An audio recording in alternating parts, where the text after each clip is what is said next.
O quê? Olha lá a câmera lá, ó.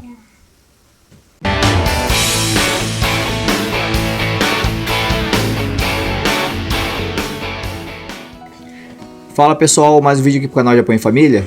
E hoje nós iremos compartilhar com vocês como é viver no Japão. Então pessoal, muito tempo sem gravar vídeo, mas nós decidimos criar esse vídeo para contar toda a nossa trajetória até chegar aqui no Japão. Nós temos recebido algumas pessoas que mandam mensagem perguntando como que é morar em família no Japão ou sair do Brasil.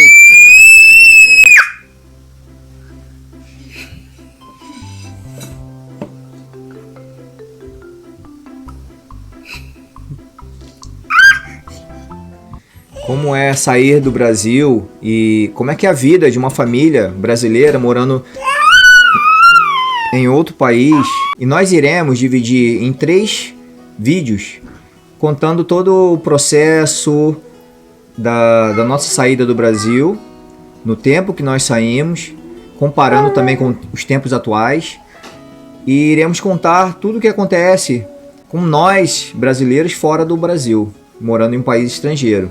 No nosso caso, nós moramos no Japão, mas sabemos que os casos de brasileiros, os relatos de brasileiros que moram no exterior são um pouco parecidos. E nós queremos compartilhar com vocês o nosso lado também. Bom, o primeiro tópico que eu quero compartilhar é sobre como foi o processo, no meu tempo, de sair do Brasil e chegar aqui no Japão.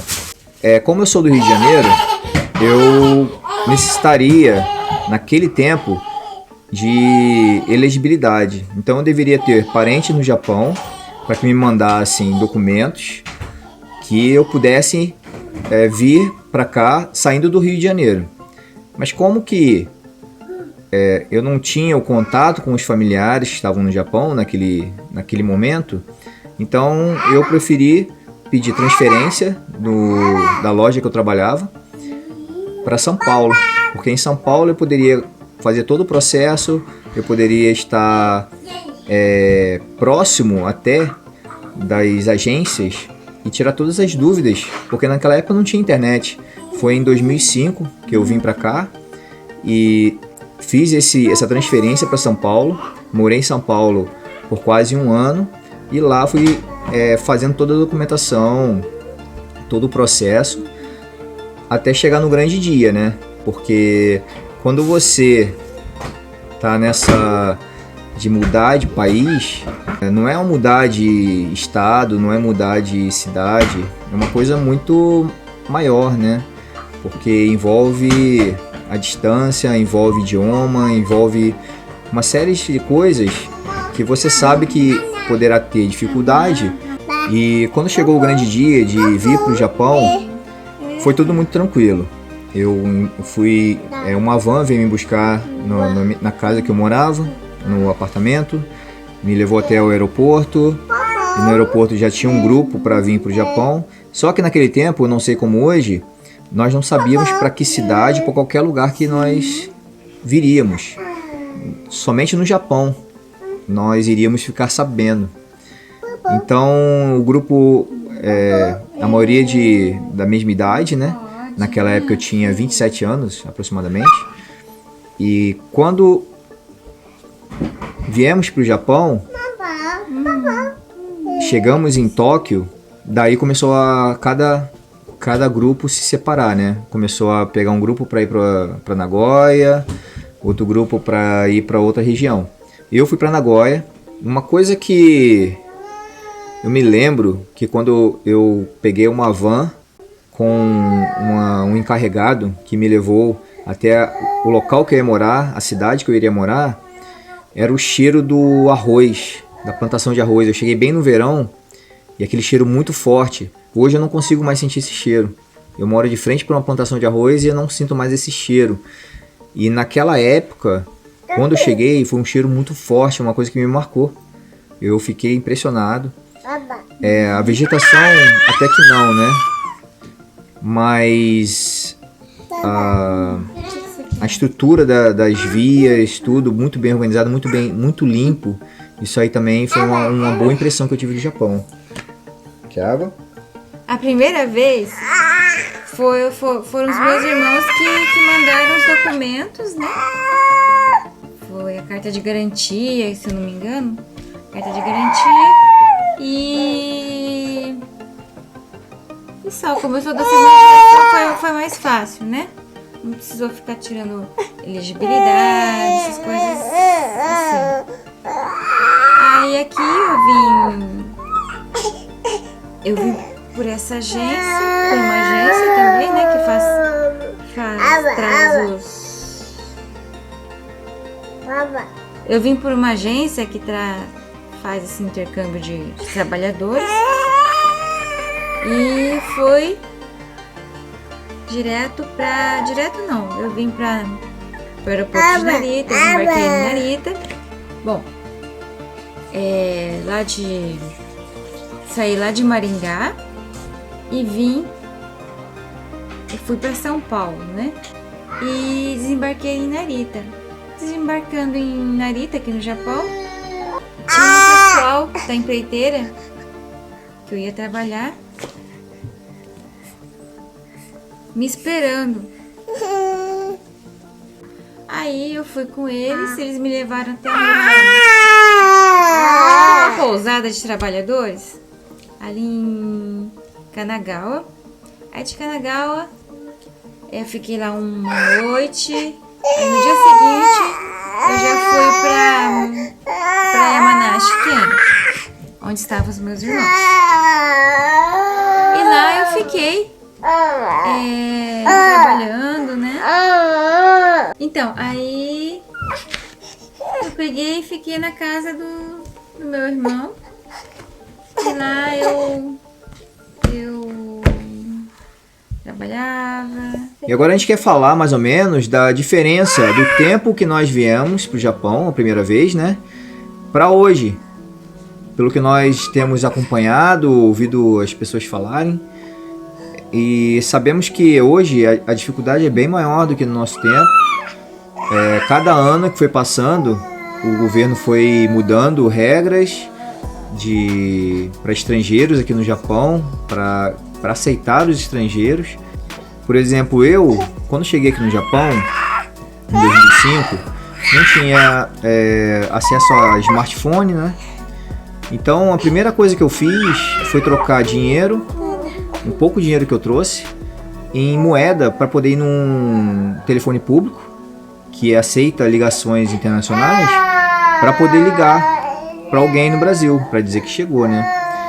Então eu fui até um convenience, né, que chama Combine aqui no Japão, e que era de frente para um Monte Fuji.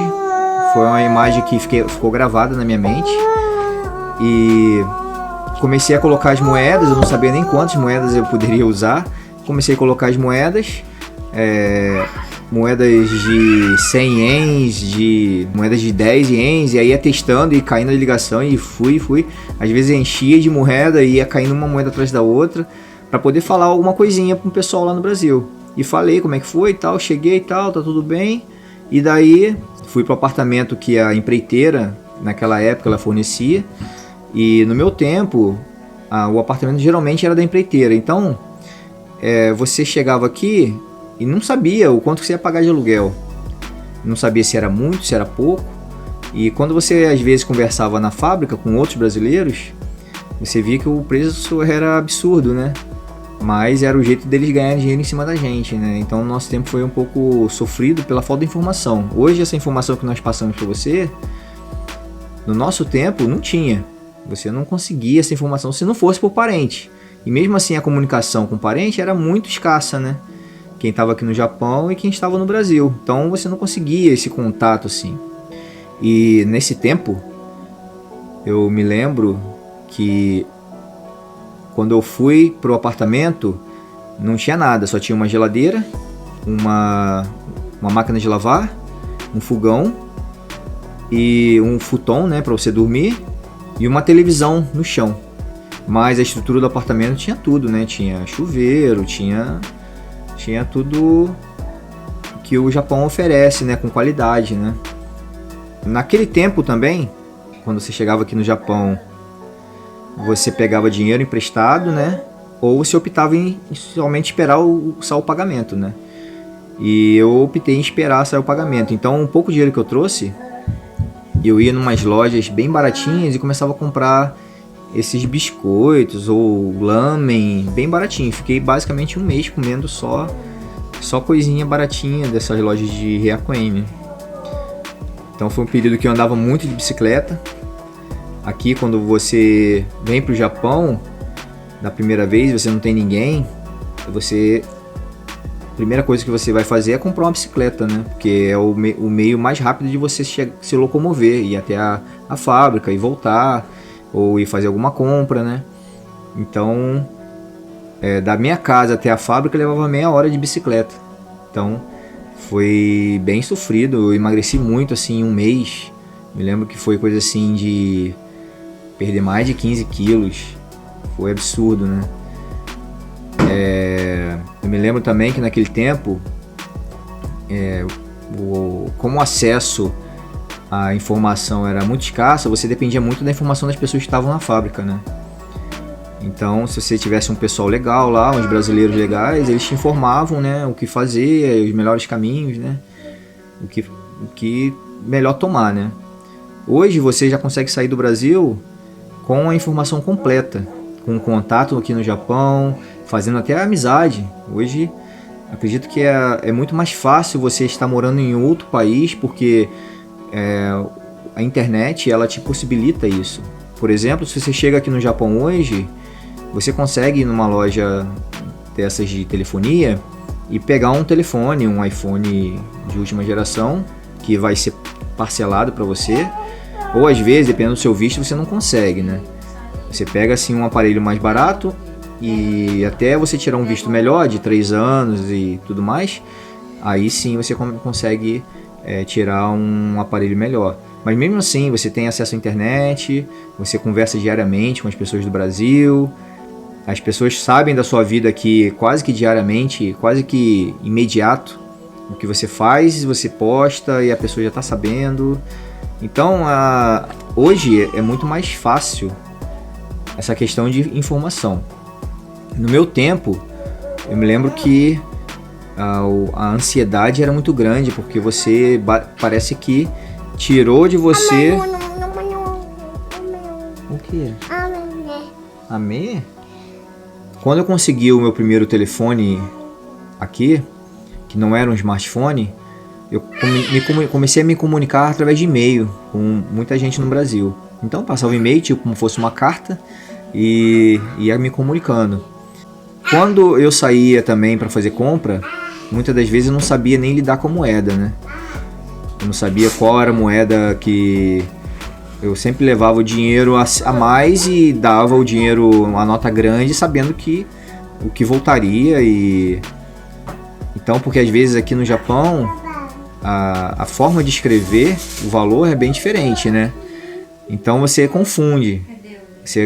Aqui você consegue confundir bastante. Para quem chega da primeira vez no Japão, até hoje você consegue confundir os valores, né? Pela diferença, né? Porque aqui no Japão, um exemplo, a maior nota que tem aqui é de 10 mil ienes, né? Então seria equivalente a 100 dólares, claro. Vamos comparar mais ou menos assim, mas dependendo do câmbio, mas o ien é mais valorizado que o dólar, né? Claro, hoje em dia se trabalha muito menos, né? No tempo que eu cheguei aqui, poderia fazer horas extras assim... O tempo que a fábrica mandasse, você iria fazer. Tinha vezes que você ia fazer entrevista e eles falavam que eram 3 horas extras obrigatórias. Hoje em dia já não existe mais isso, né? Hoje em dia tem um limite de horas, tanto para brasileiros, estrangeiros e japoneses. Esse limite, se não respeitar esse limite, o governo ele penaliza a fábrica. Então, com certeza, nesse ponto melhorou a qualidade de vida. Porque naquele tempo, eu me lembro que chegava a trabalhar 15 horas a 18 horas, muitas das vezes, dormir 3 horas por noite. Então isso afeta na sua vida, né? Seu convívio social, família. E naquele tempo eu não tinha família, né? E se fosse hoje com família, naquele tempo eu não aceitaria esse ritmo, porque é um ritmo muito sacrificante para todos. No tempo que eu vim também, uma coisa que o brasileiro, o estrangeiro chegava aqui, ele já pensava em ir embora, porque a cultura ela é muito diferente. A cultura japonesa é muito fechada. Isso eu tô falando do Japão, mas eu sei, acompanhando outros youtubers, pessoas que postam vidas em família fora do Brasil, o relato é parecido, que é a dificuldade de você entrar na cultura deles, né? Você toma muita porrada até chegar lá, você apanha muito, você faz muita cagada, até você se enquadrar um pouco, né? E mesmo assim, você não consegue ainda seguir 100% o que aquela cultura ela pede do estrangeiro, né? Então aqui no Japão também passamos por isso naquele tempo. Muita discriminação, não só da parte do japonês, mas da parte nossa também. A gente não aceitava certos costumes deles, e isso também afetava o nosso contato, né? Então, antigamente também não se pagava o Shakai Hoken, que seria o seguro de saúde, seguro-desemprego, né? E aí sobrava mais do nosso salário. Hoje em dia não. Nós temos que pagar o Shakai Hoken, ou senão o Kokumin Hoken, que é um seguro de saúde e a previdência, né? Seguro-desemprego. Hoje em dia nós vivemos no estilo japonês, pagando todos os impostos e tendo uma vida como um japonês. Só que nós não somos aceitos como japoneses, né? Essa questão dos impostos, realmente, quando a gente chegou aqui, nós não pagávamos quase nada. Era assim, você não tinha também nenhuma segurança, né? Você ganhava muito bem, muito melhor que hoje, mas também não precisava pagar nada. E muitas das vezes os impostos voltavam todos, né? E você, no final de um ano, você conseguia mandar bastante dinheiro para o Brasil. Hoje, quem vem aqui com família no Japão e pensa, eu vou lá para fazer dinheiro para mandar dinheiro para o Brasil, isso aí esquece. Porque você já começa a pagar os impostos. Se você não paga o imposto, o teu visto começa... Se você vem com visto de 3 anos, você não paga imposto, o visto cai para 1 ano. E com isso eles vão apertando sua vida até que você se enquadre no sistema japonês. Eles querem que você, aqui hoje, que você tenha também os benefícios que o Japão oferece, mas também eles querem que você pague tudo, né? Por exemplo, a gente que tem família, né? Os filhos estão assegurados quando você está trabalhando e tem um Shakai Hoken, pelo menos um da família. Os filhos já não precisam pagar médico, não paga dentista, remédio nenhum. Ainda recebe uma ajuda a cada 3 meses financeira, que essa ajuda é muito bem-vinda, né? Nos ajuda muito. E hoje em dia o salário é muito mais baixo, né? Não quero assim enganar as pessoas que vêm com família. Geralmente casal sem filho ainda consegue juntar um dinheirinho, consegue trabalhar bastante, se sacrificando. Agora um casal que tem um filho ainda talvez, né, consiga juntar um dinheiro bom. Mas agora casal sem filho realmente ainda dá para juntar um dinheiro um pouco melhor. Agora, o outro tópico que eu quero abordar também, que também eu vejo que pessoas que moram em outros países, família, né?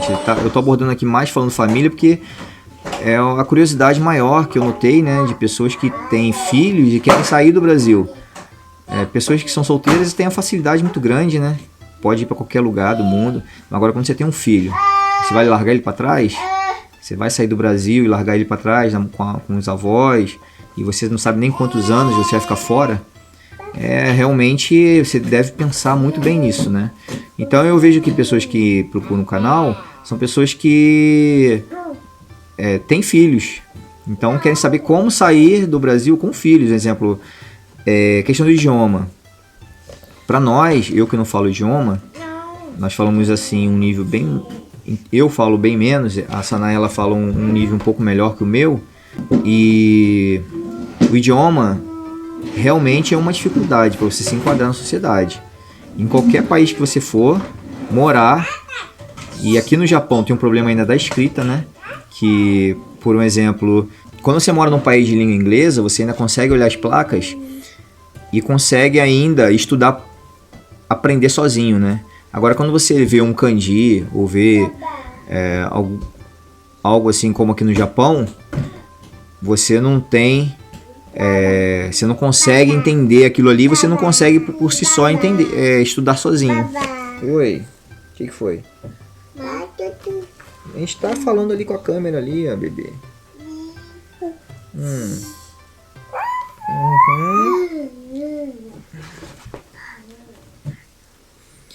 Então a gente aqui no Japão tem uma grande dificuldade com o idioma, né? Claro que depende da cidade que você mora, você tem uma facilidade com intérprete, tem cidades preparadas para brasileiros, aqueles brasileiros que vieram antes, ou até próprios japoneses já estão acostumados já com o brasileiro, né? Com o estrangeiro, então consegue ter uma vida um pouco melhor, né? Você consegue ter acesso a informações um pouco melhor, porque quando você fala o idioma básico, você consegue se virar no trabalho tranquilamente, você consegue se comunicar no trabalho, mas agora o dia a dia, médico, prefeitura, hospital, o que seja, você vai ter uma dificuldade muito grande. Você tem que pensar muito bem, porque às vezes você fala o idioma, você foi criado dentro da cultura japonesa, você consegue ler, escrever, mas aí você é casado com uma brasileira, bem com filhos que estão em escola brasileira, e você acha que, não, vou colocar na escola japonesa que eles não vão sofrer, vão ter uma vida normal. E isso com certeza você vai ter dor de cabeça aqui no Japão, porque vai acarretar, os seus filhos vão sofrer por não saber o idioma. Com certeza eles vão aprender a falar o idioma, mas vão trazer para eles, como muitos que estudaram na escola japonesa, uma série de problemas psicológicos. E isso, muitas das pessoas carregam isso para a vida inteira, né? Então você tem que pensar muito bem, até sua própria esposa ou marido que é brasileiro, assim, puro, né? Que não tem nenhum contato com a cultura, que você tem que pensar bem em relação a isso, porque são períodos grandes de sofrimento para se adaptar, para aprender. Claro que cada um tem sua forma, né? Cada um tem a sua vontade, né?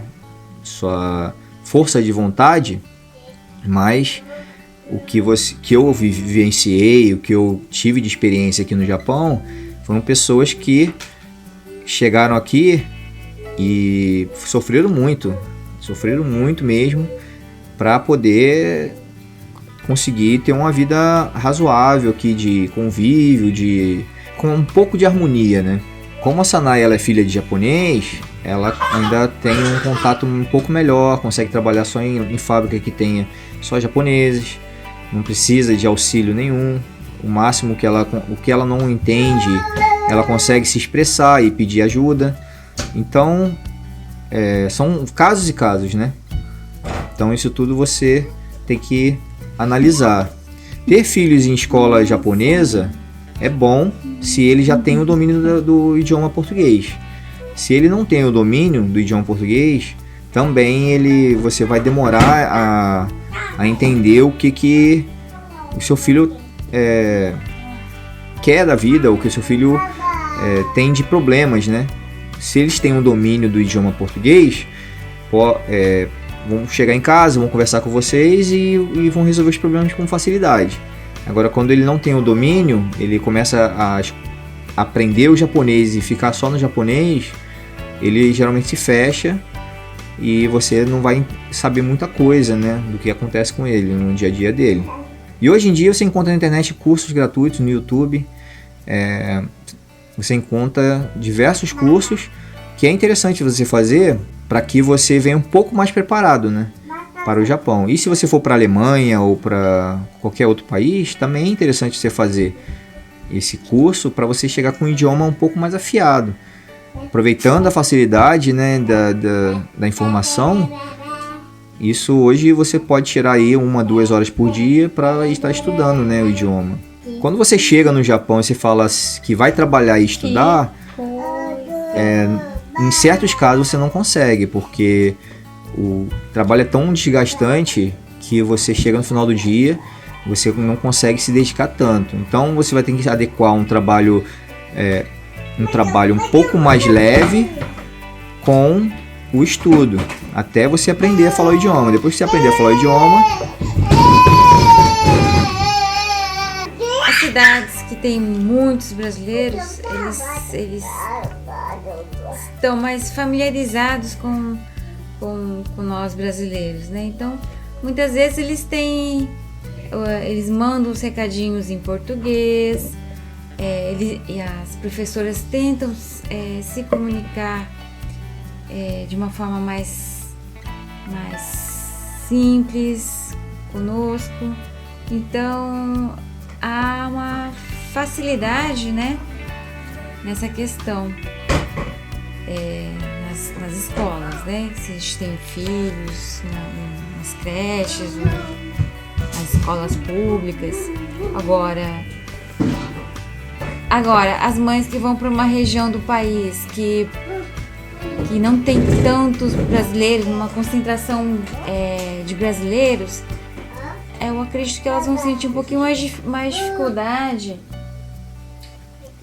em se comunicar, né, com os professores e tudo mais. Porém, a gente vai ter o tradutor celular, então dá um jeitinho ali. Mas eu acredito que se a mãe puder estudar um pouquinho a língua japonesa, eu acredito que vai ajudar muito no dia a dia, em ver como que os filhos estão se saindo na escola, né? E eu acho que é isso. As mães que vão para um determinado lugar aqui do país, no Japão, elas precisam ter um conhecimento mínimo, básico da língua japonesa. Claro que todos nós devemos estudar, né? Mas onde tem mais brasileiros é bem mais leve, bem melhor para quem não sabe, não tem domínio nenhum da língua japonesa. Se você ainda não é inscrito no canal, se inscreve no canal, deixe seu like. É que nós estamos fazendo agora uma série de 3 vídeos falando da nossa experiência, de como chegamos no Japão, e os demais vídeos vamos contar a nossa trajetória aqui e até hoje, né? O que é a nossa vida hoje. Esse primeiro vídeo a gente está falando um pouco do começo, né? Fazendo uma comparação com os dias de hoje. E agora nós queremos falar para vocês como é que foi a nossa primeira impressão do Japão e dos japoneses quando chegamos aqui no Japão. No meu caso, quando eu cheguei no Japão, eu tinha uma imagem do japonês já um pouco deturpada, né, do que é. Na verdade, eu cheguei aqui no Japão já esperando pessoas bem frias, né? Porque eu já tive contato com japoneses no Brasil também que tinha essas características, né, de ser bem frios, que trabalham muito, que tem que esconde muito o lado sentimental. Então isso eu já vim para cá já com essa ideia. Quando cheguei aqui no Japão e comecei a conviver dentro da fábrica com os japoneses, comecei a ver que os japoneses, eles são bem sérios, né? A grande maioria também. Sabemos também que tem todo tipo de japonês, mas as primeiras impressões que eu tive aqui era a seriedade no trabalho, né? É por isso que os produtos japoneses são muito bem avaliados no mundo, né? Certos detalhes que eu vi, eu falo assim, nossa, se fosse no Brasil isso aí passava, isso aí não tem problema. Só que para o japonês é um grande problema. Um exemplo, se tem um problema numa peça, que é um probleminha que as pessoas... Quando na fábrica eu tive esse contato, né, com o japonês, e comecei a ver esse lado, né, que eu achei até bom, porque também me levava a pensar, por isso que o Japão é o Japão, né, é por isso que dá certo, né, por causa desses detalhezinhos que nós no Brasil, nós não damos tanta atenção, e aqui no Japão se dá muito. Por um exemplo, a minha primeira impressão também do japonês que eu tinha é que todos eram inteligentes. Tinham uma mente assim, nossa, super avançada por ser primeiro mundo, mas essa não é a verdade, não é a realidade. Quando eu vi assim, japoneses assim, fazendo certas coisas que a gente no Brasil nunca nós faríamos, mas também entendia que eles seguem muito regras. Então, aquelas regras levavam a eles a somente fazer as regras. Eles não pensavam por si só e falar, não, isso aqui vai dar errado, ou isso aqui vai dar certo. Então, seguindo sempre a regra, se desse alguma coisa errada, o japonês que ele fazia, que até hoje faz, chama o superior. Aí o superior que resolve o problema dele. Então, a impressão que eu tive do japonês também, em relação à inteligência, também vi que é como no Brasil, né? Você convive com muita gente inteligente, mas também com muita gente que não usa a inteligência para certas coisas, né? A outra impressão que eu tive aqui do Japão em relação ao japonês, eu sabia que o japonês era bem frio, mas quando eu cheguei aqui, eu via que eu sentia um certo separação, né? Um certo, eu não diria racismo, porque eu via que também japonês agia dessa forma com japonês, mas aqui as classes são bem separadas cada um no seu devido lugar, né? Então muitas das vezes um superior na fábrica, ele nem te olha, ele nem fala com você, ele não te responde quando você cumprimenta ele.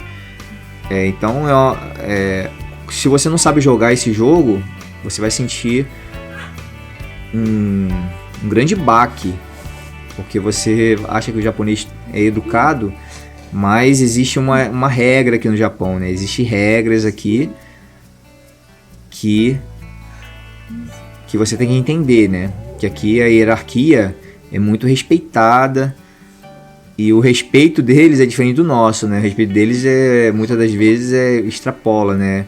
Se torna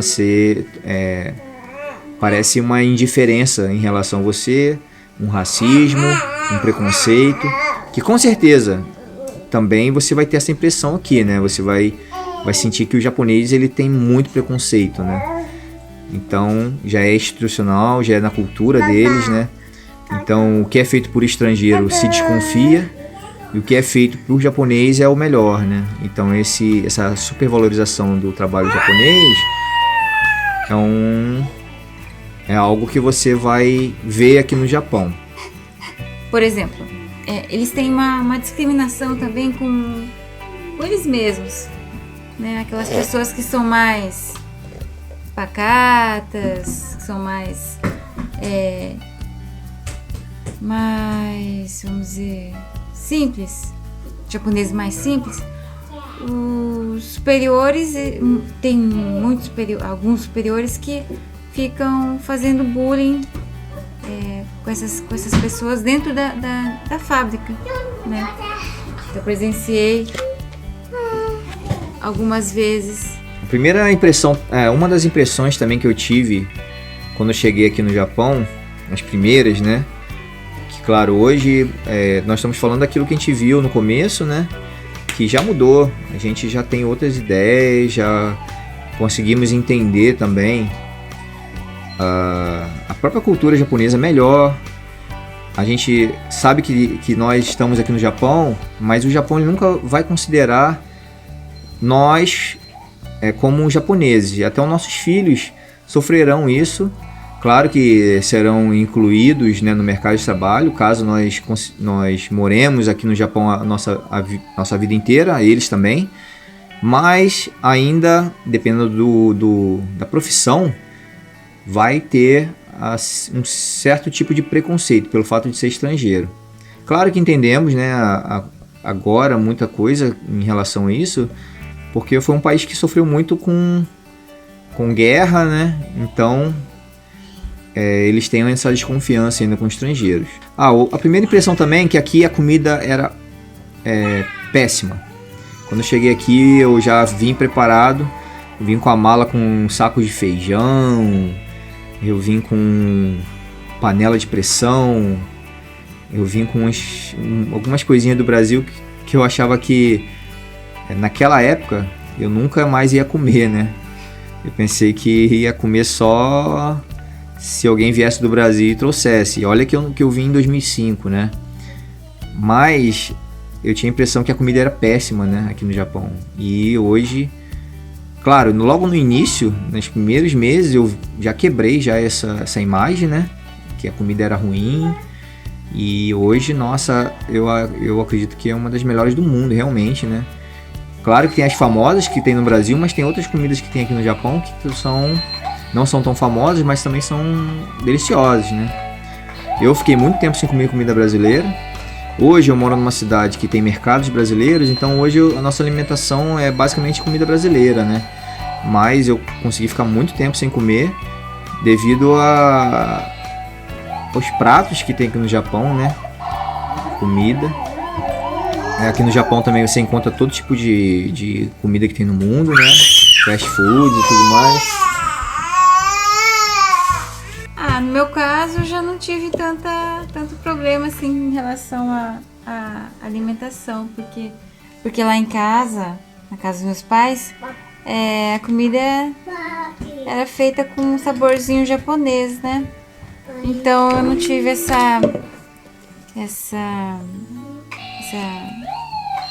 esse problema. Bom, pessoal, esse vídeo vai ficar um pouco longo, né? Então nós dividimos em 3. Falamos do começo, né?